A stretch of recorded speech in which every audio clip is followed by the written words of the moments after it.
Hey there, this is Beverly Mitchell, Laura from Saw 2, and you're listening to the Don't Go Out There Horror Movie Review Podcast. If you're hearing this, then you've finally found what you've been looking for.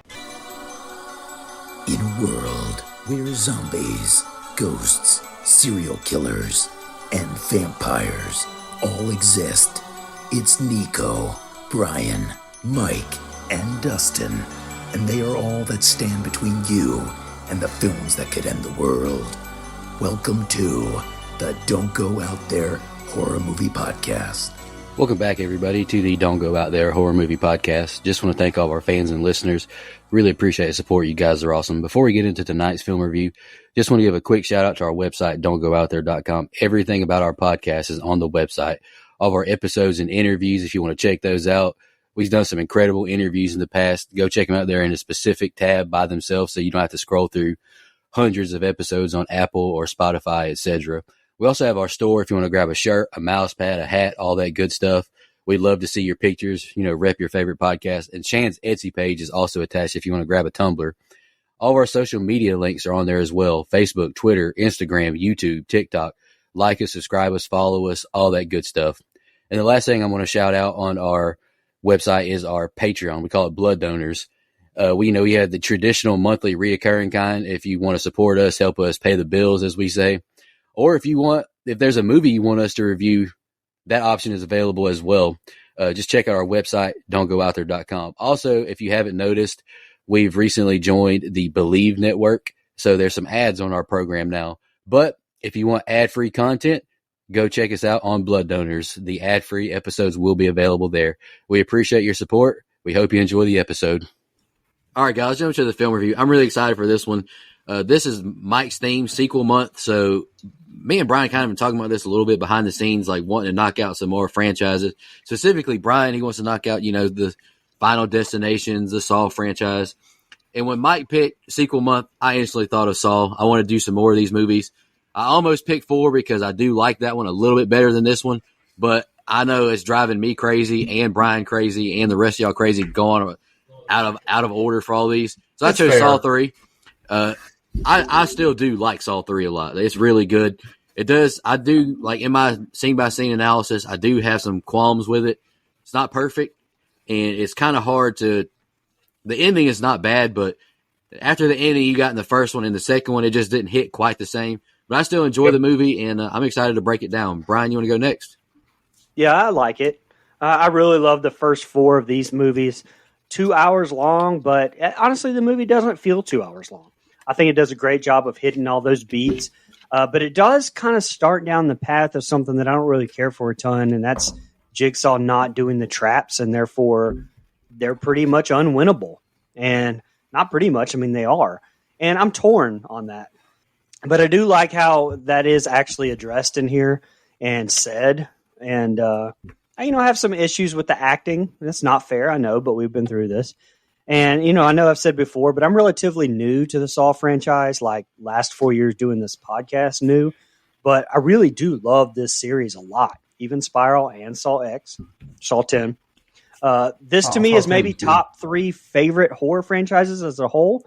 Maybe second behind Scream. I don't know. I hadn't really thought about this. Hadn't really thought this through, but this third entry of this, I think, is another solid one, despite my issues with it. I was going to say, I don't know if you guys, what version you guys watched, but I did watch the director's cut of this, the unrated version. Either way, I have on here in my notes what the main differences are as we kind of go through them.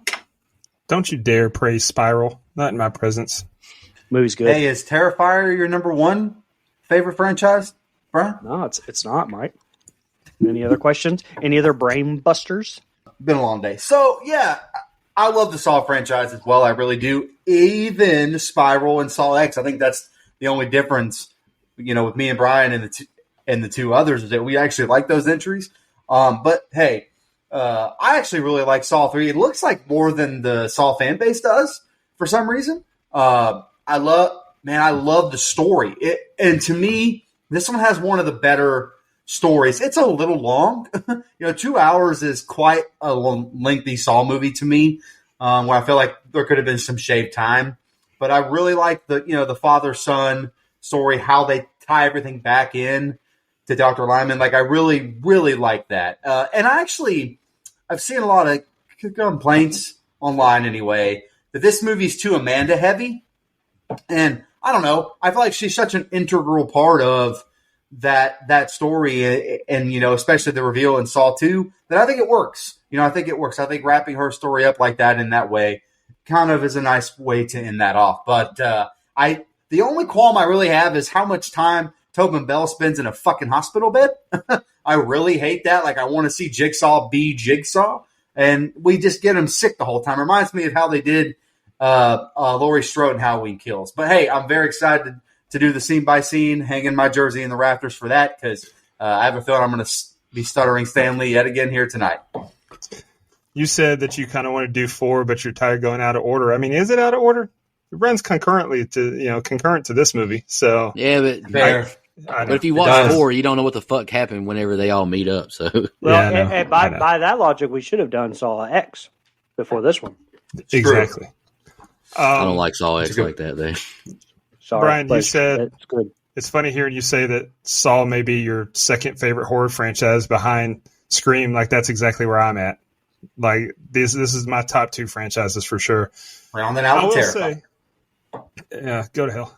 Elizabeth Weitzman from the New York Daily News wrote of this movie, quote, "Just like its increasingly wan anti-hero, this blood-soaked series is on its last legs." That's a hilarious review, considering we got 8 movies after this one. I don't think this movie's perfect, but it's a decent entry into the franchise. I don't dislike any of the Saw movies except for Jigsaw. And Saw 3D's probably my least favorite other than Jigsaw. But, I like it. So, yeah, I'm glad we're picking it, or glad we're reviewing it. Sounds like the Heather Dinich of the horror world, where Saw hit its glass ceiling in Saw 3, and then it comes back with Saw 4, which is a beloved sequel. So, anyway, sounds a lot like Florida State hitting their glass ceiling. Okay, I'm doing scene by scene. Are we ready, fellas? Yep. Let's do it. All right, let's do this thing. Oh, whew. A lot of pressure. Nervous. Here we go. We see Donnie Wahlberg struggling with a gun on the ground and is chained up in a room screaming his son's name. He tries to saw off his own foot in a little bit of a callback to the original Saw. He's looking around the room with a flashlight and sees all the dead people. He's beating the shit out of his own foot, and then we see a title card. We're now in a room that looks like a SWAT team has been called in. Detective Carey is here, and if it's him, Hoffman says that it isn't Detective Matthews. We see a body that's ripped apart all over, and Hoffman says the victim was held by these chains. We cut to the first trap scene of the film, and it's a guy named Troy that we see all chained up. Jigsaw tells him it will take place in a room not much bigger than the one he spent most of his life in, a prison cell. He tells him that despite all the advantages he's had, he keeps ending up in prison. Troy must escape the room before the bomb goes off. Hoffman says that's all he has to do. We see Troy trying to break the chains, and it's excruciating because the chains are linked to his body with hook rings. Carrie says she had a feeling it would be Eric Matthews, and a cop tells him he's a missing person and not to worry about it. He also wants to know how Jigsaw is doing this from his damn near deathbed. Detective Carey smells BS because the door was welded shut, and the guy couldn't get out even if he wanted to. We see Detective Carey trying to take a bath when Eric Matthews shows up behind her and yells, "Fina!" Oh, sorry, wrong Eric Matthews. She's watching the tape now, and then the tape switches and shows her in real time. She finds the camera, and then we cut to her hung up in the nastiest, most bullshit trap ever because I didn't want Detective Carey to die. Billy tells her that she spent most of her life dead's final moments and that she's dead on the inside. She wants to join her true family. The device is connected to her ribs and will pull them apart if she doesn't get in the key. The key is in a vat of acid that could dissolve in seconds. She finally braves the acid and sticks her hand in to grab the key. She gets the key and gets in the lock, but we find out this was not a winnable trap all along, and it pulls away at her ribs as we see a woman's body show up off screen. We cut to our first shot of Lynn Denlin leaving to go to work. She's in a bed with the man, and the man says he wants to talk. And she says, "What do you want?" And he says, "A divorce." That's kind of tricky. We now see her in the ER, and she saved a little boy's life, and she's confronted by another nurse to take her problems elsewhere. She describes bringing in another patient and says Lynn should have been the first one there. And that's the end of the first set of scenes. Go ahead, Brian. Wow. A ton happened in this set of scenes. First of all, I love starting off right where Saw 2 left off. Again, my boy, Donnie Wahlberg, Detective Matthews, is my favorite character in the franchise, so it was awesome seeing him again. Again, I didn't watch these as they were released, but I read online that it was a total secret that Wahlberg would be coming back for this one. Even lied in a press release, apparently. But regardless, awesome to see him again. I know I've said it in our previous reviews, but can I once again talk about how fucking awesome the continuity is in this franchise? It's nearly unmatched. I absolutely love it. And way more brutal, by the way, with Matthews crushing all the bones in his foot to get out of that trap than cutting it off. Just my opinion. And goddamn, that was brutal. Oh, and speaking of continuity, the producers apparently got permission from Scary Movie 4, powers to be, to use their bathroom set for the cold open here because it was an exact replica of the one from Saw 1 and 2. That is fucking awesome to me. It's kind of like Ghostbusters using Hasbro Proton Packs for the movie. Why not? Got to get my nerd shit in. Great use of what you have available. Also, speaking of continuity, my second favorite character, Carrie, and even Daniel Rigg back from previous movies. Dina Meyer, Be Still My Heart. What's their tag line in Starship Troopers? Death from Above. Yeah, I did the motion too. Wow, at this first trap with basically cannon fodder, Troy and Mr. LaRose. We saw him in Insidious previously on the show. And holy shit, too, because first time I saw the hooks, I thought, okay, man, I mean, he can rip those out. He'll just have some minor wounds. But then I saw that they were in bone and tendons and shit, and it immediately made me sick to my stomach.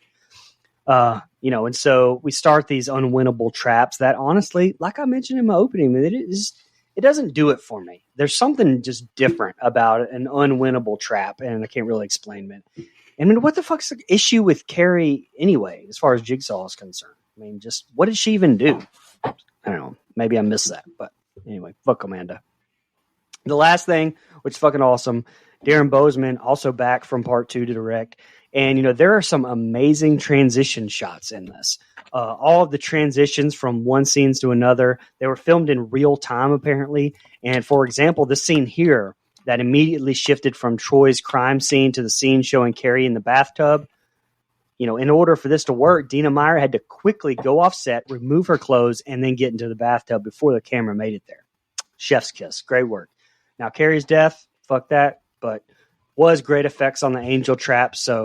But it was disappointing that she couldn't win again.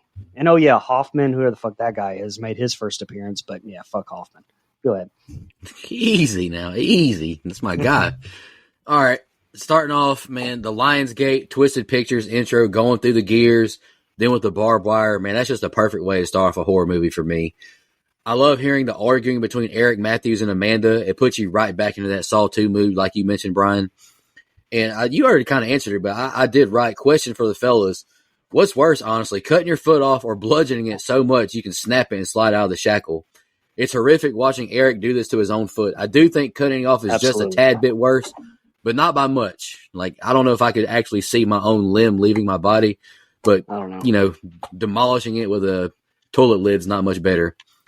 I said in our top 10 horror opening show that I could have named several from Saw, and this one is right up there. This is such a good opening with Eric Matthews. I really do like Donnie Wahlberg's character like you do, Brian. Big shout out to the props team and makeup artists. These organs look great, and the blood on Troy's body looks great. And I know my co-host and myself love and scream like the "What's your favorite scary movie?" or "Hello" from Ghostface. And I get that same feeling when a TV turns on and you see Billy say, "Hello, I want to play a game." Like it gets me going. I like that Officer Rigg immediately calls out Hoffman with his "all he had to do" line referencing Troy's game. And speaking of Troy's game, how brutal is this having to rip all these rings out of your own flesh? And I agree with you 100%, Brian. And one of my biggest qualms is at the end with the unwinnable games. If it was just through his arms, but the ones through his Achilles and his own jaw, it's impossible to win. I don't like that. Rigg continues to ask good questions, and Carrie is very astute, figuring out this isn't very Jigsaw-esque. I can't compliment Lee Whannell enough writing smart, flawed, and interesting characters. A couple of nitpicks here, but how does a TV transition from the videotape to a live camera feed from her closet? And where the fuck was the pig mask attacker hiding? Sorry, but I don't buy that they were hiding behind the curtain. Carrie, I hate to see my girl in this angel trap, but in reality, if it was truly winnable, it's one of the easier games to win. Big shout out to Dina Meyer for being a badass and champing it through the acid and getting the key regardless. I like Shawnee Smith. She's a type who loves her franchise, but fuck, the movie made me dislike her character. I have another nitpick about the whole motive of this film, which I'll address at the end. Chris telling Lynn he wants a divorce is something fun to look back on at the end of the movie when everything comes to fruition. Right. It is the last thing I got, Dustin, but I appreciate this scene. Lynn does great doctor work, but her struggling on her own in the locker room was a nice touch. It shows that medical workers, doctors, nurses, etc., they're people too who go through real things, and it's very hard to just turn off your own feelings when shit's going on in your own life to go help other people. I appreciated that. Yeah, I just want to hear you do an entire episode scene by scene read with the Roger L. Jackson voice. That's what I want to hear you do, Nico. Nah, man, fuck that. Insurance companies ripping us off. Healthcare workers got to be on their shit at all times. They get no pass. I like how seamlessly this movie picks up where Saw 2 left off. I mean, you mentioned the continuity in the franchise, Brian. I completely agree. Love that. Very tense with Eric breaking his own, his foot to get free. It was painful to watch. Kind of makes me think about when we just saw Merle in The Walking Dead have to cut his own hand off to get free from the handcuff. Like, could he have broken his own hand and got free? Who knows? The first trap we see is a tough one. Ripping those chains from your body would hurt like a bitch. Sorry for cussing. I don't know how they don't know it's Hoffman, though. Like the all he had to do comment, his facial expression when Carrie's asking about the door being welded shut, his look of concern when the tape was removed cleanly. Like, these cops are not very good at their job. Dewey would never. Then Carrie just fires off 4 rounds blindly in her bedroom. Dewey would never. No, that's some bullshit cop work there. But it did lead to a badass trap. Ripping her ribs open like that was brutal. And like all the Saw movies, the effects on the gore is incredible. So that's fantastic. I was right about that, right? Like Hoffman's the one behind the classroom trap there, right? Oh, okay. Never mind. Regardless, you gotta, the scenes we're playing there. Hoffman's not a good dude watching. That's what I mean. This shit gets confusing. Yeah. It gets confusing. Especially when it's been a while since I've watched this franchise and I didn't watch them all when I did this. I just watched Saw 3. Anyway. They do a good job introducing Lynn and giving us just enough to get a good feel for what's going on in her life. She's good at her job, but dealing with a lot of personal shit. We didn't need it to be drug out, so they did a good job of getting to the point in a very succinct way. That was awesome. This is a good set of scenes to open, which, like we've all said, there's not a bad opening set of scenes in a Saw movie. We see Lynn pill popping on the clock. Then she's locked in the locker room, and then she's kidnapped from there by Pig Mask. We now see that all too familiar green hue to let us know that we're in Jigsaw's lab of sorts. Lynn Denlin is strapped to a chair screaming for help, and it's revealed that the person who took her was Amanda. She's wheeling her around the room until we see Jigsaw sick and in bed. Jigsaw says, "Hello, that you may not remember me, but I certainly remember you." She says that she remembers him from TV, and Jigsaw says his prognosis is not good. Lynn tells him that there's no cure for what he has, and Jigsaw asks her to cut the BS and quit using the medical jargon. Lynn tells him that he doesn't have long. Jigsaw says death at the surprise party unless you're already dead on the inside. That's a great line. He tells her she turned her back on her husband, neglects her husband, and has all the advantages in life. He says he wants to play a game, that it's simple, but the consequences are great. They put a device around her neck and says it's linked to his heart monitor and says once it flatlines, it will go off and kill Lynn. They tell her they have another subject, and if she keeps him alive the whole time and he makes it through, that they will shut off her collar and she's free to go. Jigsaw says she's a vital part of his puzzle and tells Amanda it's time to start the game. We now see a man trying to escape a box that he's trapped in. He's screaming for help, and the tape is played. Jigsaw tells him he's a shell of his former self, and he's full of hatred and vengeance after the trial of a person that killed his son. He tells him that today he's the one on trial. He tells him he will suffer through all the tests, but he has a chance to live. At the end, he will have a chance to be face-to-face with the man that killed his child and will have a chance to forgive. Jeff is finally free from the box. We see a flashback now of Jeff holding a gun and talking in a mirror. He's rummaging around his daughter's room and tells her not to touch anything in Dylan's room. We see Jeff look depressed and staring off into the distance. His daughter apologizes and said she's going to get ready for school. And as we leave, we see that a gun has been left lying on the bed.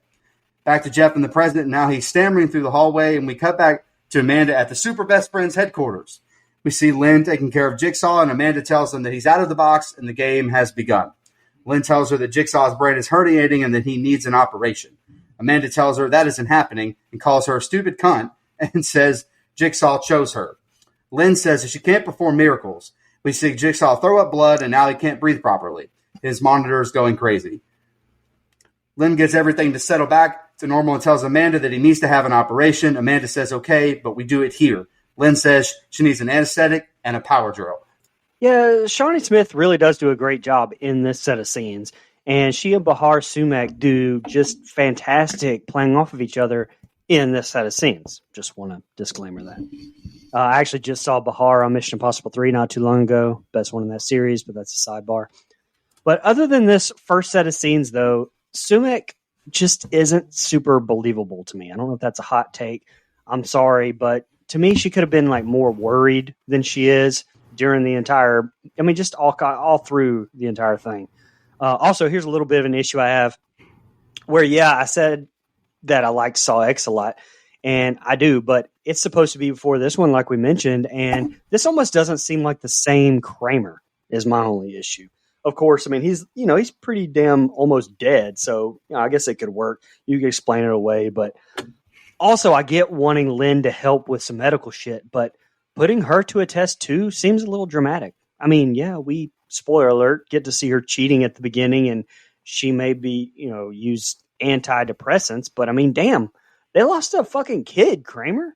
I just don't like the reasoning much for this entire charade, I guess is all I'm trying to say. Just kind of seems weak sauce and mean-spirited. And at least in Saw X, that wasn't the case with Kramer. So, I know, like I said, it just seems different. There's a little bit of a goof here when it shows you a close-up of Lynn's shotgun collar once she puts it on. The shells are clearly discharged already, so there would never be a threat. And I also read somewhere where people were like, oh, we put explosives in there. Well, that wouldn't be consistent with how the fucking traps work, with the hammer set to strike each one. So, fuck off, interwebs. Anyway, also, can we talk about the technical ability that would be needed to link this fucking trap to a heart rate monitor? And I mean computer technical ability, not just physical engineer ability like that these two have. Well, spoiler, these three have. So miss me with that Three. fucking Lee Wanell in your script. Yeah. I mean, maybe Dustin. I'm not sure. Hey, I'm just glad that he's better at writing than he is acting. Anyway, he's not bad at. It was not bad. that was terrible, bro. He was so No, bad. it wasn't. He was not bad. In the first Saw, he's kind of mid, but he is better in the Insidious franchise. All right, Pig Mask, I think, is underrated amongst the horror community. Seeing someone dressed like that in public would scare me way more than someone in like a Jason or a Michael Myers mask. I love the score playing along as Lynn cries out for help with Amanda. And I really enjoy the interaction between Lynn and John, and I must compliment the green hue that's in these scenes. Like I noticed that greenish hue, that green filter immediately. I love the shotgun collar and how it's linked to John's heart rate monitor. But this being Amanda's test, spoiler alert, it falls flat for me later. The transition from Amanda walking into the warehouse to Jeff in the wooden crate, I loved it. And wouldn't it be a hell of a plot twist if Jeff hit his head on the ground wrong and went unconscious or paralyzed himself? It would really mess up Jigsaw's game, wouldn't it? Would really appreciate Brian's perspective here. I couldn't imagine as a father mourning a child while raising another. Personally, I think he's being a bit harsh to his daughter sleeping with a stuffed animal, but I don't know what that kind of trauma. I've never experienced that kind of trauma and pain. What do you think, Brian? Did you think he was being a little overly harsh to his daughter? I mean, I've never experienced that kind of trauma, and you can guess all you want to about how people would react. Me personally, I wouldn't be that harsh to my daughter. I mean, that's I couldn't imagine losing one of my kids. That's got to be the worst thing imaginable that you could possibly even fathom. But you still love your other child just as much as you did before. So I can't imagine ever acting like that or taking it out on them. Yeah, I agree. I always chuckle at the Jigsaw test subjects trying to get help on the cameras watching them. Like, who do you think's watching you, pal? Like, they're not going to help you. I thought it was pretty ironic, Amanda calling someone else self-centered. I will compliment Shawnee Smith with great facial acting, and Tobin does fantastic acting having a seizure. This is really intense seeing John go through this and Lynn somehow maintaining composure with all the stakes involved. That's all I got, Dustin. Go ahead. So Lynn, grabbed the pill bottle from her locker and then put it back. She definitely should have popped that Perk 30 she grabbed. Would have definitely helped with the stress of being abducted and coming face to face with Jigsaw. I love the line from Kramer. I was his patient and he was mine. That was fire. Love it. The shotgun collar is pretty badass. A bit excessive to have so many on it, but it's creative for sure. But I agree, Brian. Like, come on, man. That's some fucking high-tech shit they got going on there. Then we see Jeff in his crate. And my initial thought was that Forklift Certified Nico was in on this, and he was the reason he was up there. You see that, Forklift. The flashback with Jeff is well done, showing how distraught he was after losing his kid. But the overly dramatic score when he stood up and we see the gun on the bed, that was a miss for me. Like, we already saw that he had a gun. There's no need to make it the most dramatic moment of the entire scene. Like, we thought that he keistered it. Of course the gun's going to be sitting there. When John starts convulsing, that was very intense. I agree. Great acting from Tobin Bell there. It's also very annoying, though, that Little Miss Badass Amanda panics and she can't hold her shit together to help Lynn. To me, it was an okay set of scenes that sets us up for what's to come. And we're back to Jeff, and he's walking around all the halls. He finds a door that says, "Face your fears," in red, and then he opens it. We see a nude woman hanging by her hands in the freezer, and then she wakes up. She asks why he's doing this, and Jeff tries to unlock the lock on her hands. Jeff plays the tape, and we find out the woman ran away from the scene of Dylan's accident. So Jeff will have the key and try to save her, and she's sprayed with water and will freeze to death if he doesn't save her. Jeff says his 8-year-old son died in his arms and that she didn't do anything. We see Jeff struggling with the decision and the lock.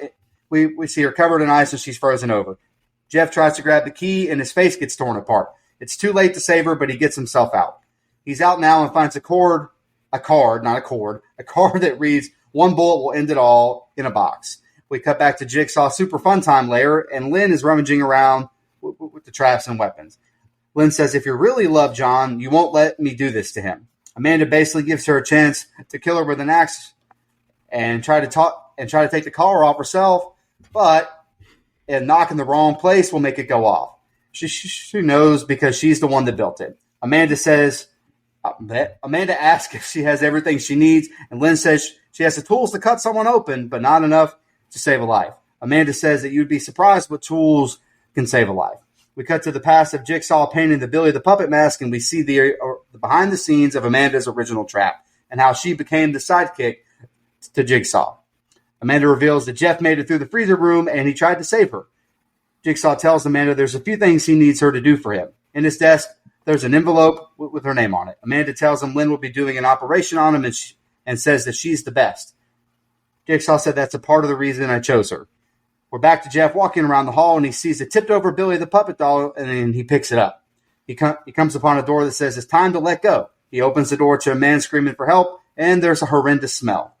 We see a man trapped to the ground, and a tape plays. Jigsaw reveals that the man is the judge that ruled over the case of the man that killed his son.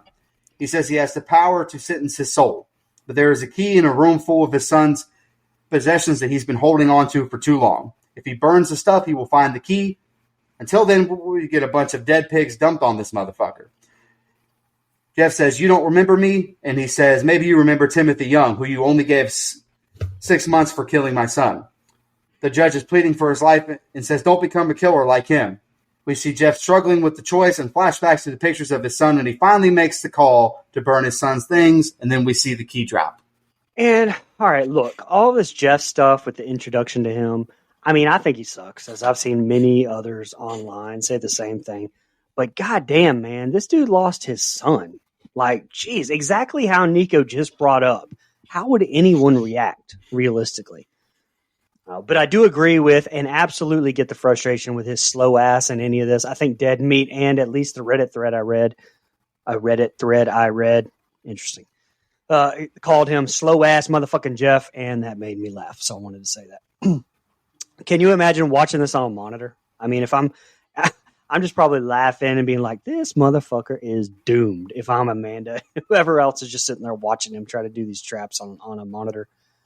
But damn. Danica's freezer death. Look, I can't even touch a piece of ice with my hand wet. I've got to get my wife to get the ice. If that's the case, it makes me fucking cringe to just think about it. So this, goddamn, this is my nightmare, brother. I got 3 words for you, brother. Be a man. Well, dude, I'm not a man when it comes to that shit. Also, I don't feel sorry for any of these victims, like, at all. But why couldn't Jeff just put his sweater up against the pipe so it didn't rip his face off while grabbing Thank his you. feet. Jeff is fucking annoying. Pretty damn easy. I don't know. He's like the worst empathetic character of all time. It's just like, man, Yeah, I want to like you, but I don't. Yeah, I think that seems to be the general consensus from everybody I've read too. This was also another scene that I didn't care for Sumac as Lynn. So, her, Amanda, and this whole axe situation. Johnny Smith did great, but again, call me the bad guy, but I didn't believe Sumac's performance there either at all. Now, it was very cool seeing stuff like this Amanda trap and all of that from a different perspective. I love how they do that throughout this entire franchise. So big shout out to Wanell and those bits of greatness there. The rest of this with the judge is just fucking disgusting. Like, to make it worse, prop master James R. Murray. Sounds like someone who makes prank calls for a living or something. Anyway, he coated the pigs used in this pig vat trap with honey and attempted to stick live maggots on them for close-up shots as requested by Bozeman. You're a sick fuck, Bozeman. Just wanted to say that. Last thing, wouldn't that key that he got out of the incinerator be hot as shit? Yet he grabs it with his hand, and the only real consequences he gets from this is being just gross from jumping in the pit. So, anyway, seems weird. Go ahead. Yeah, I thought the same thing too. Like, man, I know that key is hot as hell. Like, what? All right, I absolutely hate the cold. This would be absolutely hell for me if I was a shackled lady in the freezer. One of my favorite aspects of the Saw movies are the subjects being tested throughout. It really puts the person up against their feelings, their business practices, their obsessions. I really like that.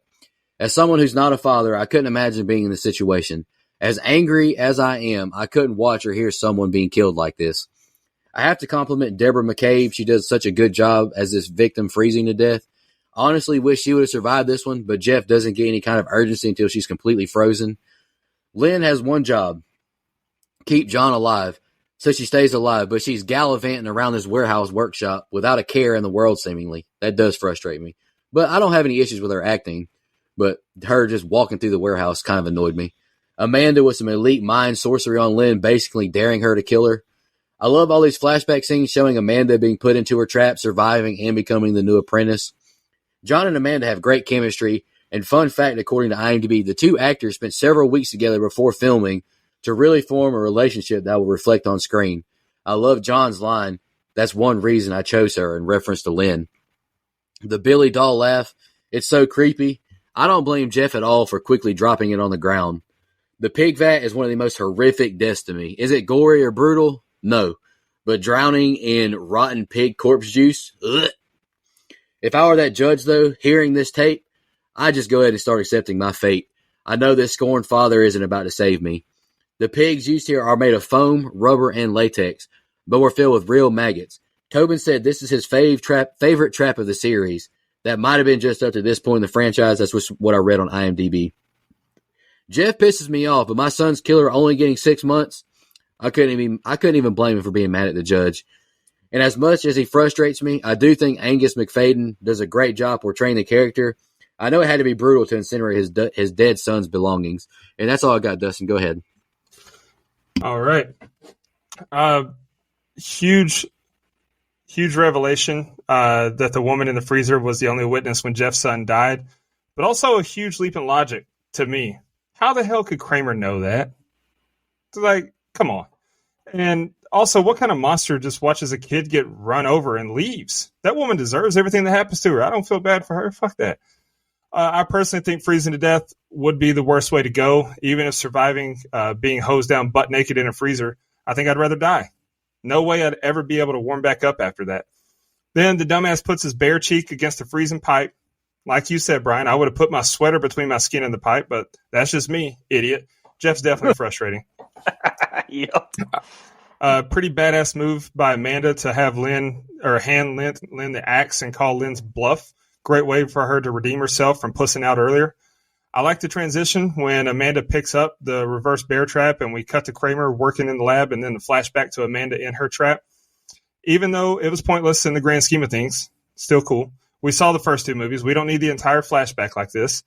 The inner struggle with Amanda is well done. She goes back and forth from badass to vulnerable, showing real human emotions. It really drives home how important John is to her. So I kind of understand, her pussing out, like I said.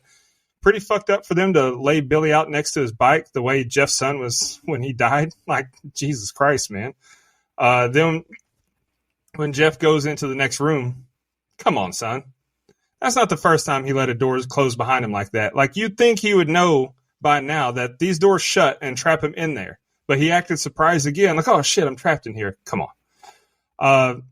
The next trap is a brutal one from a mental aspect. Jeff clearly obsesses over his son's belongings. We saw that when he wouldn't let his daughter sleep with his son's stuffed animal. And the judge, is he worth saving? But dangling the carrot of the keys, bringing him closer to the man responsible, is a great added wrinkle. Like, it's a good way to incentivize him to save the judge. The judge's predicament is a rough one, too, being covered in pig sludge. I'd have to imagine that would ruin bacon for me for the rest of my life. So, again, I don't know if I'd want to survive this trap. I like the way it was shot here to show Jeff struggling with the decision. A lot of emotion going on, and the camera angles made it more dramatic. This is the best set of scenes so far to me. We see Jeff running up the ladder and down into the dead pig barrel to save the judge. We're back at Batman's super secret hideout, and we see Lynn preparing for surgery. Amanda informs Jigsaw that Jeff made it through the second test and saved the judge. Jigsaw said he expected that. Lynn tells him what surgery she's giving and why she's giving it. Says he needs to be fully alert during it. We see Lynn cut a part of the scalp and rip it off. She has Amanda fill the syringe with alcohol, and then Lynn starts to drill into the head. And a scene that I never wanted to see. We see her drill holes in his head, and Jigsaw says he's never been better. As Lynn takes a circle saw to his skull, and Jigsaw sees flashbacks of a woman. Lynn says he's stabilized, but his heart monitor is going off and lowering. We see more flashbacks to Jigsaw and his wife as he says, I love you. We're back in the past with him and Amanda, and he tells her she will give him everything, but she has to leave her old life behind. We see him give her an envelope and send her out. We see more flashback of Amanda carrying out some of the kidnapping and trap setting. Then we see her cut her leg as a way to relieve the stress. We are back to the setup of the first film and see how Amanda was there all along, and the terrible acting by Leigh Whannell. Sorry, I just had to get another dig in. Last one. Jigsaw looks in the mirror and says it's time to start our game. He gives himself a sedative and sends Amanda out, and we see Jigsaw and the blood on the floor. Back to the present as Lynn slides her wedding ring on her finger and cleans herself up. Amanda comes back in as Jigsaw is stabilized and gives him a hug. Then she grabs Lynn by the throat, and Jigsaw wakes up and tells her to put it away. Jigsaw explains to Lynn that emotion is Amanda's weakness. She also sucks at trap ideas. That's not what he said. That's what I said. Back in the past, when we see Amanda wake up and try to strangle Leigh Whannell. Back to Jeff, and he passes a door that says, here's your chance. He reads a card that says, one step closer to your revenge, with a picture of his daughter on the back. The judge says he's sorry about his son, but that no sentence he gave the man was ever going to take the pain away or bring his son back. All right. I know we started a little bit on the surgery, the last set of scenes, but I wanted to touch on some stuff here because we get the real meat of the scene here. But during that whole scene, prop master James R. Murray had to hold Bahar's arms still for the close-up shots because she was unable to steady herself and keep the tool under control. And I probably deserve to be paused on that phrase upon further saying that one out loud. Anyway, also, that scene was kept completely intact by the MPAA because they argued that it was no different than a medical documentary on TV. Rare win against the MPAA. Great effects, but also, this is a nurse. She takes zero precautions to keep literally anything sanitary during this fucking brain surgery. No mask, no sterilizations, nothing. She doesn't even seem rattled. Like, does she think she's fucking Hannibal Lecter? I don't know what's going on. Another nitpick of mine on Bahar. I promise I'm not just trying to pick on her, but just more attention to detail. I mean, fuck, that's all I'm asking for. Good God. In a franchise with the most intricate plot twists put on film, it just doesn't seem like that much to ask for, does it, Leigh Whannell? God damn it. Anyway, after Amanda walks back in the room and grabs Lynn by the throat, apparently this was improvised by Shawnee Smith, and dare I say, by Bahar's facial expressions is some of the best acting of the movie from her. Anyway, and her line where she says, "You fucking freak," was also ad-libbed by her. Shawnee unexpectedly threw her ass against the wall, too. So very nice addition by these two girls, even though they weren't written in the script. And there's a deleted scene that's restored on the unrated version here where during the flashback showing Amanda entering the bathroom set from the OG to kill Adam is preceded by a scene where she walks to a sleeping John Kramer, not a bathroom, when she notices motion on a security camera monitor. And when she goes to investigate that, she's also startled by Adam walking up to her and speaking gibberish, after which she wakes up from a nightmare and realizes that this was all a dream. All right. I got some really good review talk right here. Whatever that liquid is in that vat, it's the worst stuff I've ever seen. Just even getting ankle deep in it sounds horrific. And well, how much money would you drink it for? None. I would die. I mean, you'd probably die if you drank it, so it's not worth it. You said no, none? You do it for free? Go to hell.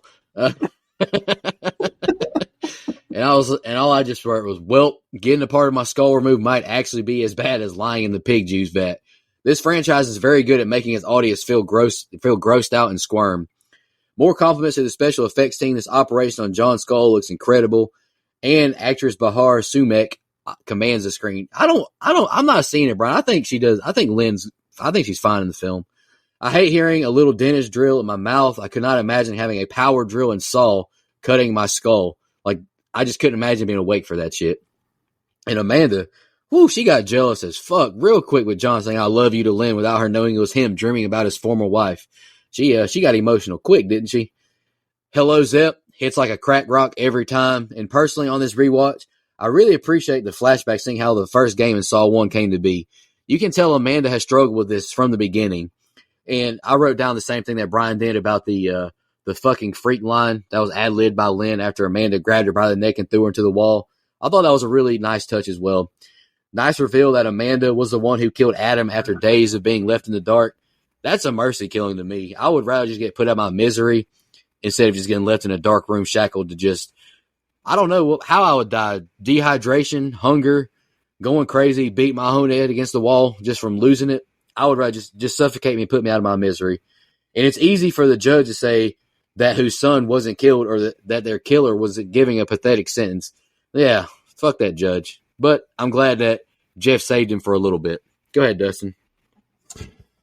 Yeah, pretty gnarly seeing Lynn just cut a chunk of John's head out like that. Jesus, I don't know why, but that was more brutal than anything else in this entire movie for me. Yes. And then squirting alcohol into his head like that, I know that burned like hooking up with a $2 whore. Then there was something so unsettling about hearing the drill bit touch his skull. That quiet thud was just so unnerving to me. The psychotic jealousy in Amanda's eyes when John told Lynn he loved her was great. This bitch is crazy. I know what I said earlier about the flashback to Amanda's trap, but this one is so much better to me. Seeing John and Amanda set up Gordon's trap is great. It's awesome seeing how things came together and establishing the timeline of these events. At this point, I do start to feel like we've abandoned Jeff's journey for a little too long, though. You kind of start to forget about him for a minute because so much is happening in this room. So I think they should have cut back to him a little bit more frequently like they do later in the movie. But then we do see him again, and seeing the picture of his daughter pulls at the emotions again in a very effective way. So up and down set of scenes. Really quick, because I'll forget it at the end of the show. I agree with you there, Dustin. Like, there is a part of me that would love to see a cut of this film that just doesn't even – like, I like the character of Amanda, and I like her involvement, like I said at the beginning. But there's a part of me that wants to see a cut of it where, like, she's a very small part of this. Like, her story, to me, really drags out Jeff's story. Like, I feel like the good Saw movies kind of have, like, a very succinct timeline through, and then maybe we go back and reveal stuff that's been there all along. Like, not this in and out. So I tend to agree with you. All right, I'll shut up now. All right. We see Jeff kick the door down and come face to face with Timothy. He plays a tape from Jigsaw and says that he finally brings him face to face with him. He says that he's also a husband and father whose life changed that day. He tells Jeff that now is a chance to make him pay and that he is in a personal favorite trap that pulls and twists the body. He tells Jeff that the key is in the back of the box and he'll be free if he's willing to take a bullet for him. The trap starts and we see Timothy screaming. Jeff doesn't want to help him, but the judge is trying to talk him out of it and ask him if he's a murderer. Think of your wife and daughter, he says.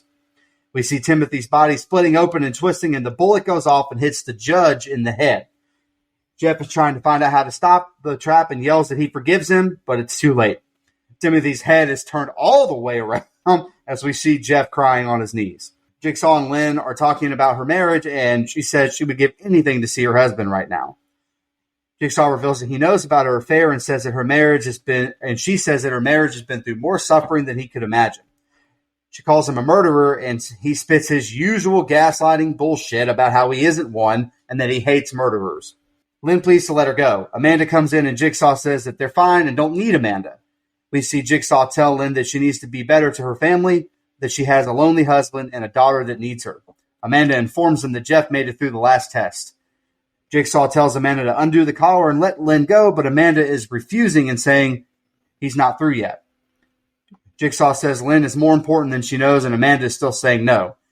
She then grabs a gun and cocks it and says she didn't promise Lynn anything as she pleads for her life. We see flashbacks to Amanda dealing with Eric Matthews. We see him hobbling around and he attacks Amanda with a pipe, but eventually his nub fails him and he falls. He's biting Amanda, beating the shit out of her. He asks where his son is, and she says, "Fuck you." She finally kicks the nub and leaves Eric Matthews behind, and Eric yells, "You're not Jigsaw, bitch." And that's all for that set of scene. The last one is the ending. Go ahead, Brian. Shit starts coming together in the set of scenes. We get Jeff finally getting to the guy who killed his son. It really does make you question as a father, like, how would I react in the situation? And I don't know. I think it would depend on how Tim acted, maybe. After hearing him and talking to Tim, I think I would have probably released him. But again, Jeff sucks, so that motherfucker is dead regardless. Now, this, I believe, Dustin, is the trap that we see Hoffman set up later, right? Oh. Is that right? I can't remember what I ate for lunch today. The rack. Yes, That's the he one. does help. Yeah, He does. I thought so. It's revealed in 4, I believe. Oh, okay. Yeah. Do you like brutality? Yeah, it's either 4 or 6 because he dumps him on the floor in the wheelbarrow, and he's like, "Do you like brutality, Mark?" Yeah, I remember. Yeah, I got you. They all are on this one. This is why I've always said this movie or this franchise is better watched like a TV series, because there is so much stuff that answers questions later on, but I forget if I don't watch them in order. I'm like, I don't know, man. I don't remember that shit. Yeah. One thing is for certain, the rack, Lex Luger would like to have a word, Mr. Kramer, on copyright infringement, I think is involved. But also, what's kind of the point of the key shotgun thing? I mean, it seemed pretty easy to get the key out, and had dipshit not been walking around in front of the gun, nobody would have even been shot at all. So I guess, like, why not just leave the key and be like, all right, make your choice. I mean, it's not like he was expected to take a shotgun blast or anything like that. So I don't know. It kind of seemed odd to me. But shout out Fo Kehoe, who played Tim, however. 4 Brothers, Get Rich or Die Trying, and I have to bring this up, the OG Goosebumps from 1998. Definitely had to give that one a shout out there. Now, the Matthews and Amanda fight, I mean, maybe I'm being biased, but I think it was absolute bullshit and the worst part of this movie. Like, Amanda gets hit right off the bat with a fucking pipe by a guy, which sounded, by the way, way dirtier than I meant it there. And also takes a fucking punch, being slammed into the wall, not once, not twice, but 3 fucking times, and somehow still can manage to kick him and get the fuck out of here, man. Come on with that. I hated that so damn much. Go ahead, Nico. No, I agree with you. The rack, this is a trap that haunted me and my high school friends almost 2 decades ago. And I was just reflecting, it's crazy how fast time has flown by. If I'm Timothy in the rack, I just know I'm fucked right now. This man is not about to save me. This trap seriously is one of the worst in the franchise. I hate seeing bones sticking out of the body. That's just some grueling shit. The judge standing around not doing anything, saying Jeff has to do it. It's like, bro, you can help just as much. You heard the same tape we did. Like, go do it yourself. Like, that pissed me off. Jeff, of course, gives no one's a heads up. He's trying to retrieve the key until it's too late, getting the judge shot by the shotgun. And I'm just going to repeat Dead Meat James here. Slow-ass motherfucking Jeff takes too goddamn long to do anything and then wants to forgive the man as his head is twisted all the way around. Jeff, fuck you, pal.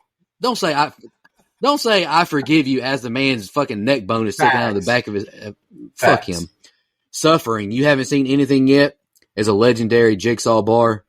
Jigsaw has Amanda in a blender with her emotions. I love this envelope scene with Amanda, even though it does take a couple movies to reveal what happens. Eric, my brother, it might be easier to crawl instead of traveling to hobble on that gimped up foot. The bite noise goes absolutely crazy here. And you know what? I wrote it's a nitpick, but I agree with you, Brian. It's not a nitpick at all. This shit pisses me off. There's no way that Amanda isn't knocked out after all this punishment. She's at the very least knocked out. Like you mentioned, she gets hit with that steel pipe. She gets punched. She gets her head thrown into that, concrete wall 3 times. There's no way. And I know that Donnie Wahlberg's line, "You're not Jigsaw, bitch," that cut her to the damn core of her soul. I know it did. And that's all I got. Go ahead, Dustin. All right. The rack is one of, if not the most brutal Jigsaw trap. Absolutely, Nico. That's fucking brutal. Then I can't lie. The judge getting the shotgun blast to the face kind of made me laugh. Talk about wrong place, wrong time. Like, everyone could have made it out okay. When keeping it real goes wrong, brother. And then Timothy just died anyway. That's tough. Why the fuck did Jeff just give up and start caressing his face? If I'm Timothy, I'm spitting in that man's face. Get the fuck out of here. Lynn and John talking about her family kind of gives it away that Jeff's her husband there to me, but it's still effectively done when it's revealed. It's great seeing Amanda spiral in her jealous rage. Shawnee Smith does a great job in this movie showing the range of emotions and her acting range. The flashback we get of Eric and Amanda is also great. First of all, Eric's ankle looked excruciating. Then when he bit her during the struggle, all I could think was, "That's right, Lee. Bite her. Use them tiger teeth." Shout out to Rush Hour 2. This set of scenes sets us up nicely for a conclusion. So I'm ready to go home at this point, though, because this is the longest Saw movie. All right, and this set of scenes is the ending. Amanda says, "That's right. She's a murderer." And Jigsaw says, "That's what she thought, but he cleaned up her mistakes." Amanda tells him that what he does is no different than murder. She says, "Nobody changes. It's all a lie." Jigsaw says, "If you fail, we all fail." Amanda calls him a liar and said that Lynn hasn't changed. It's all bullshit. That she's just a pawn in his game. Jeff sees a card that says, "Open the door, Jeff." He opens the door, and we come to realize that Lynn and Jeff are actually married. Amanda says she means nothing to Jigsaw, and he says she's the most important to him. Their fates are linked, and that Lynn is important to her, not him. Jigsaw is asking Amanda to reconsider. She's waving a gun around, and she shoots Lynn. Jigsaw says, "You destroyed 4 lives," and then Jeff shoots Amanda. Jigsaw reveals that the whole movie has been a game for Amanda. He wanted her to carry on his life's work, but she failed. He says that her traps were unlivable and that her traps had victims instead of subjects. Jigsaw lays out how we put the whole game together with Jeff and Lynn to give Amanda one last chance and let Amanda make her own choices. It was a test for Amanda to give someone the chance to actually live. We see Amanda bleed out and die, and Jigsaw says, "Game over." Jeff points the gun at Jigsaw, and he says he hasn't learned anything and that killing him solves nothing. He tells him his wife is dying, and while he doesn't see any threats, there are threats all around him. Jeff says he would like to get his life back, and Jigsaw says one final test that he can take a pound of flesh or forgive the pain that he has caused him. Jigsaw says, "Live or die, Jeff. Make your choice." Or our choice, excuse me. And Jeff says, "I forgive you," but then slits Jigsaw's throat anyway. Lynn's collar goes off, and Jigsaw plays one last tape and says, "If you're listening to this, you failed." He says he is responsible for the loss of his child, and only he knows where his daughter is, and if you want to get her back, he'll have to play a game. We see Lynn's head exploded, and then the screen cuts to black. Go ahead, Brian.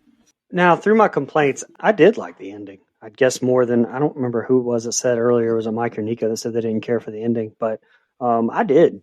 I was glad to see Amanda finally get hers. Now, seeing flashbacks while Kramer was talking to Amanda about what we just saw happen literally 14 seconds before, that was a bit much. I mean, come on. Like, why? And why the fuck did you take Jeff's daughter? Like, goddamn, man. Am I forgetting something here too? Like, there's not a resolution to this, right? Like, we never find out anything about Jeff's daughter. Hoffman, right? Hoffman finds her. Oh, does he? Okay. Missed that one. Is that in 5 or 6? 5. Can't remember. 5. Okay. All right. Yeah, that's why I don't remember. Saw 5 a little. I digress. But there was an alternate ending in which a dying Jigsaw only drops the tape recorder but doesn't play it. And after Lynn's collar goes off, Jeff sits next to her headless corpse and plays the tape. When he learns that John also kidnapped your daughter, he screams at John's corpse in desperation, and that was the end. I mean, both are fine. I didn't have a problem with the ending. Go ahead. All right. I agree, Amanda. Jigsaw is a murderer. Shawnee Smith with some great emotional acting here in this intense scene. Lynn as Jeff's wife is a nice twist and great looking blood and effects on Amanda's gunshot wound. This reveal of it being Amanda's twist, I won't say falls flat, but after the great twist in 1 and 2, this one just didn't hit the same for me. I know I mentioned that earlier, but Jigsaw says he hates murderers, but allowed her and Dr. Gordon to an extent kill people with these unwinnable traps. I think I'm being a little too harsh on Dr. Gordon saying that, but I mean, he is the one who sets up like all of the medical stuff. So take that how you will. The music and editing are always top notch. I love that shit so much at the end of a Saw movie. It's the saddest game over John Kramer has ever uttered. I felt his pain saying that to Amanda. Jigsaw on his deathbed continues to play mental gymnastics with the rage-driven Jeff. Lynn waits until the last second to call out Jeff. It's frustrating, but I understand that she's very wounded. Maybe she's lost too much blood, isn't thinking straight, but it was kind of frustrating. She waited till it was too late to say anything. Hello, Zep. It's like crack again. I do like this reveal to Jeff that he failed his test. I love the flashback montage, Jeff's fear, finding out his daughter is missing, and Lynn's fatal injury. It's not my favorite reveal with Amanda, but Jeff's ending I think is well done. Go ahead, Dustin. Very tense moment when Amanda has the gun, having a total meltdown. Also, like how we cut to Jeff traveling through his maze. This is what I meant earlier. This is how it should have been done when we went so long without seeing him. What an unbelievable shot from Amanda, though. And one mixtape style, no look to the back of Lynn. So casual and nonchalant, yet so on target. Unreal. Don't really like that. Then when the reveal that Jeff was Lynn's husband, it wasn't really a shock at this point, but it was still effectively done to me. I like the final twist that this was all really Amanda's game. And I like the, seeing Kramer pouring the wax on the tape there at his bedside, because that comes into play later. Kind of fucked up that Kramer kept talking in codes here. Just tell him what he needs to do. Jesus, man. Captain Dramatic over here, drawing shit out. Vicious throat slash with the circular saw. Love that. Great effects on what was left of Lynn's head after the collar went off. And I love the cliffhanger ending because it clearly sets us up for another installment. So I don't like this ending as much as the other Saw movies. Like you said, Nico, there's a lack of a major twist, but it's still effectively done. Yeah, the end of 1 and 2, man, that just, whew. It's hard to follow. Them shits hit different. So just really quick, I like this ending. I do, for all the reasons you guys said, but I agree with the two of you. Like, the twist doesn't hit the same. And I go back to what I said earlier. This movie feels episodic. Like, in order for 3 to really work, you need to go watch 4.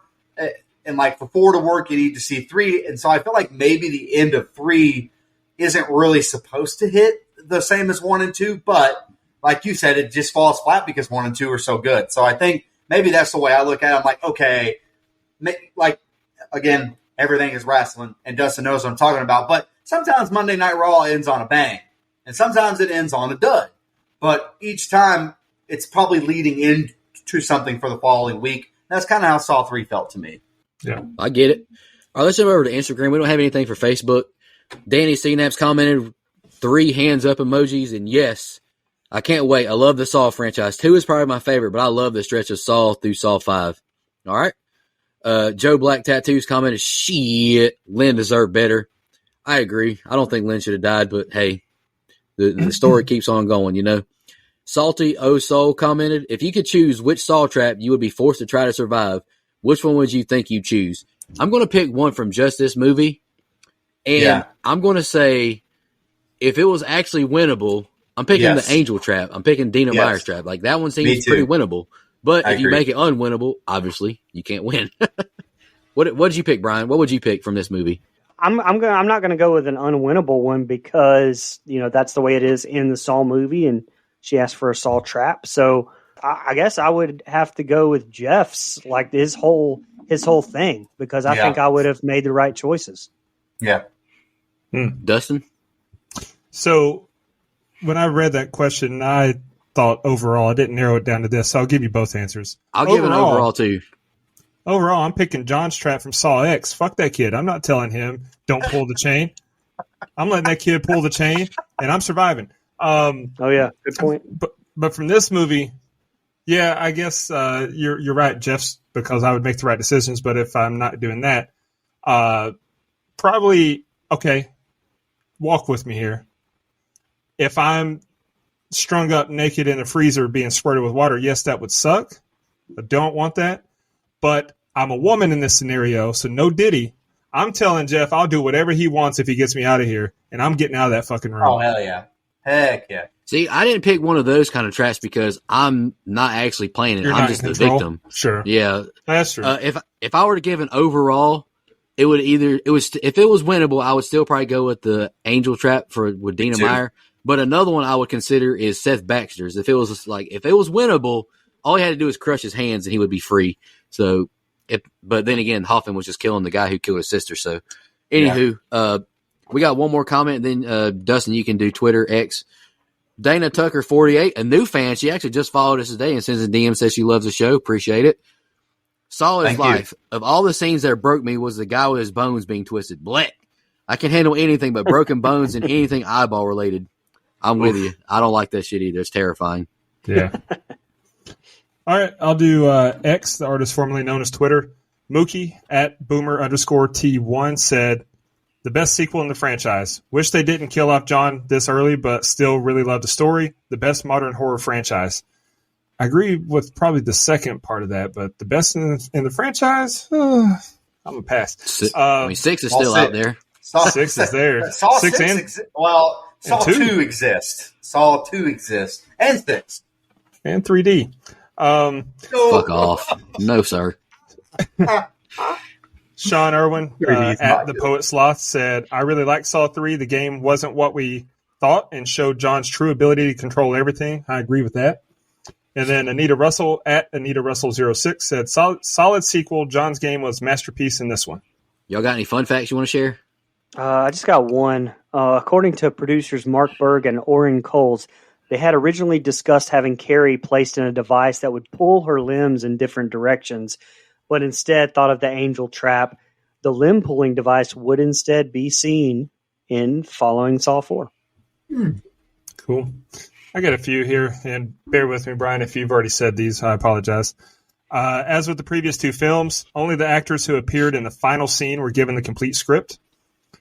Although it appears otherwise, only 4 prosthetic pigs were used in the pig vat. The pig carcasses were made out of foam, rubber, and latex. However, pig props were filled with real, live disinfected maggots. And Ugh. Tobin Bell said that out of all the traps in the series, this trap was his favorite. Ugh. And then, like Saw and Saw 2, this film was shot entirely within one large warehouse complex in Toronto.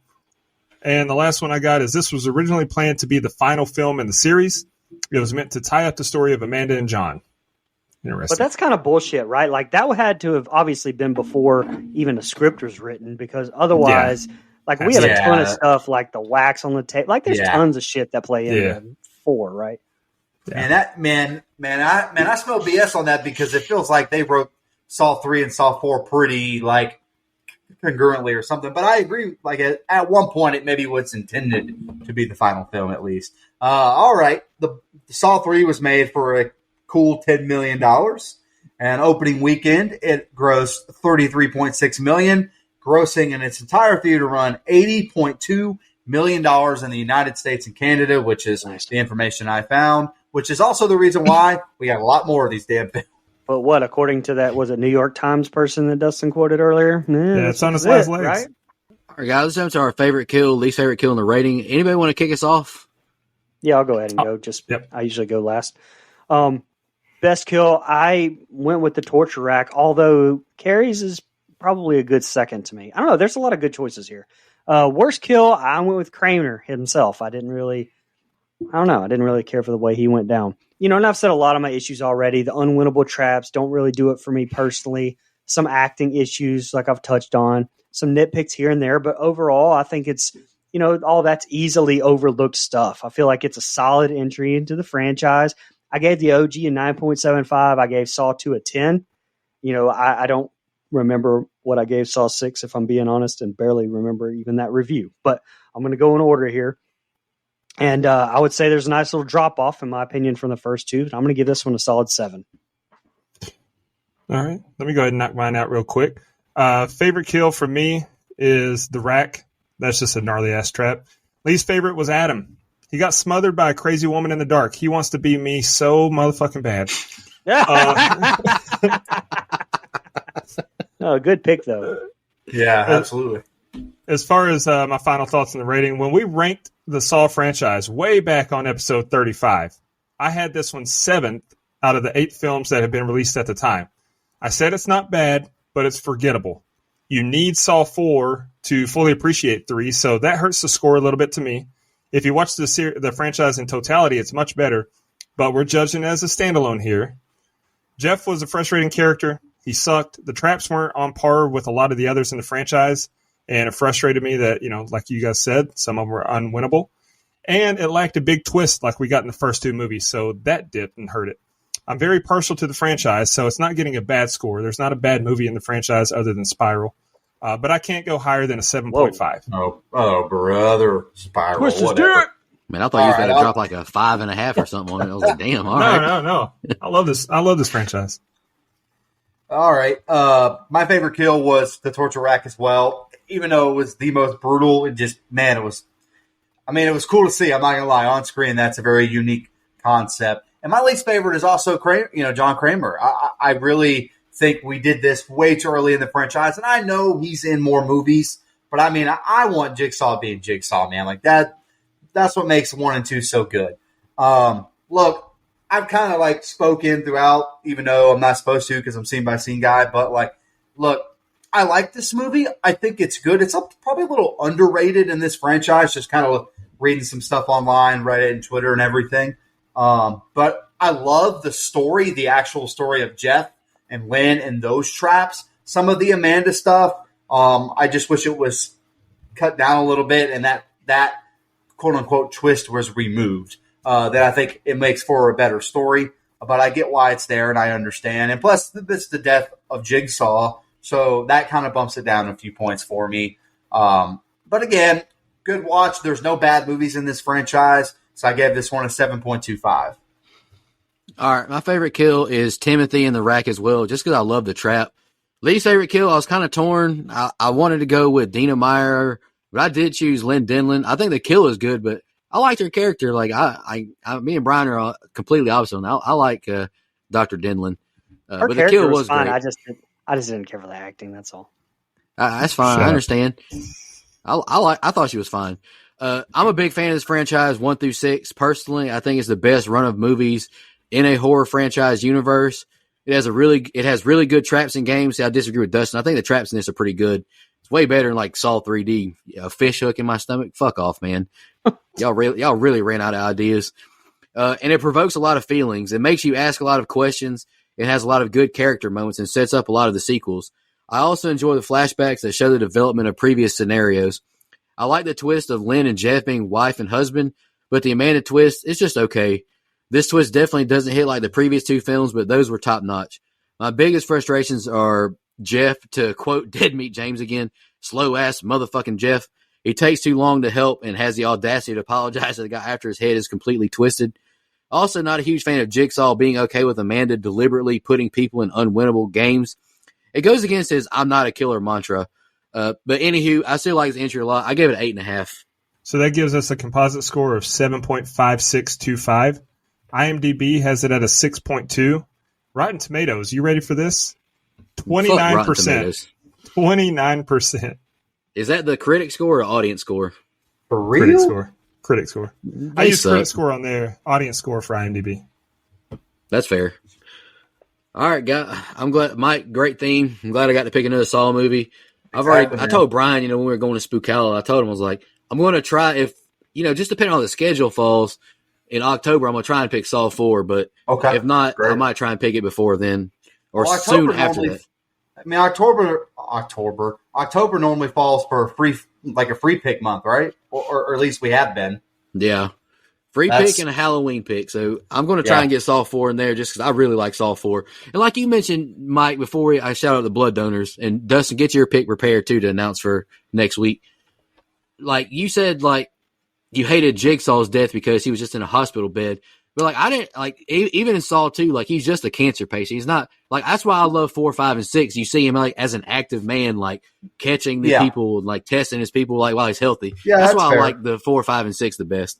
But anyway, let's shout out our blood donors. Y'all take a big burden off of us, making this podcast a lot easier. We really appreciate it.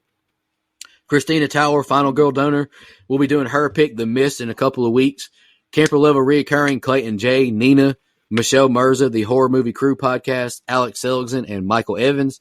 Camp Counselor Reoccurring, Edwin Hernandez Gunn, Joe Swinford, Shan, Adrian Aiello, Brian Samick, Andrew Ferguson, Matt Strickland, Brooke Maley, Thorne David Phillips, Heather Superdoc, and Jennifer Davis from the Too Close to Home podcast.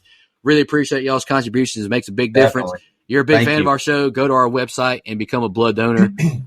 Definitely don't require it or anything like that, but if you just want to support, we'd really appreciate it. Dustin, you want to announce your pick for a sequel month and how we're closing it out? Yeah, so it's so funny when sequel month was announced as our theme in our group chat, I threw out 2 options, and Brian echoed those 2 options. So I let him have A Quiet Place 2, and I took one of the best vampire movies ever made, one of the Yes, best sir. DC movies ever made, Yes, one sir. of the best horror movies ever made. We're taking Let's it back go. to my freshman year of high school, 2002's Blade 2. I know Nico and Mike are looking forward to it. I'm going to go ahead and get ready to chalk up some 10s in there, I think, from Brian and me, or if not 10s, close to it. This movie is fucking awesome. Guillermo del Toro directs it. Can't wait to do it. Vampire, man. I can't wait. Me and Mike are ostracized as hell right now. Boy, you ain't I'm kidding. hoping to be pleasantly surprised. Me I'll too, just leave me it at too. that. Because I do like You're- Wesley Snipes. You're ostracized, brother. We don't care what your penis looks like. This movie is good. Oh my god! Oh, that's circumcised. But also, I'm going to shout out, we're doing The Walking Dead on DGOT, the series. Norman Reedus is in Blade 2, so hell yeah. Let's go. Can't wait. Let me tell you. Super All right, stoked. that was a weird ending to the show, but we appreciate y'all listening. What is ostracized? And big? to quote Oh. the great John Kramer, the greatest modern day villain, game over. Just want to remind everybody,